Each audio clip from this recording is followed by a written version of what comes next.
கிடைக்காது. அப்போ வாழ்க்கையில பல கட்ட சோதனைகளை இந்த ஆத்மா கடந்து வருகிற போதுதான் அது ஒரு வெற்றி அப்படிங்கிற இலக்கை அதனால் அடைய முடியும். 48 நாள் வைராகியமா எடுத்து நாங்க இந்த விரதத்தை முடிச்சிட்டோம்னா கண்டிப்பா இது நடந்துருமா அப்படின்னு கமெண்ட்ஸ்ல கண்டிப்பா நீங்க கேட்பீங்க.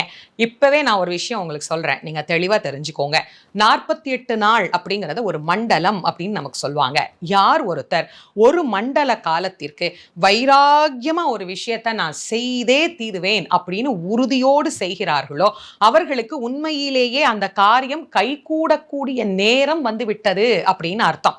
அந்த நேரம் வந்தாதான் இந்த பதிவையே உங்களால கேட்க முடியும். நான் சொல்றத எல்லாருமா கேட்டுடுறாங்க இல்ல இல்ல. அப்ப இந்த பதிவை நீங்க கேட்கறீங்க அப்படின்னாலே உங்களுக்கு நல்ல நேரம் ஆரம்பித்து விட்டது அப்படின்னு அர்த்தம்.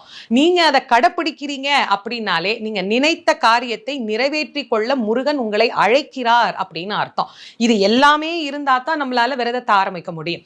அப்ப ஆரம்பிச்சிட்டோம்னா அவங்கிட்ட நாம முழுமையா என்ன பண்ணிடணும், சரணாகதி அடைஞ்சிடணும். நான் எவ்வளவோ நான் முயற்சி பண்ணேன் முருகா, என்னால முடியாது, நீதான் என்ன காப்பாத்தணும், கலியுகத்தின் கண்கண்ட தெய்வமாக விளங்கக்கூடிய உன்னுடைய திருவடிகளை நான் பிடிச்சிருக்கிறேன்,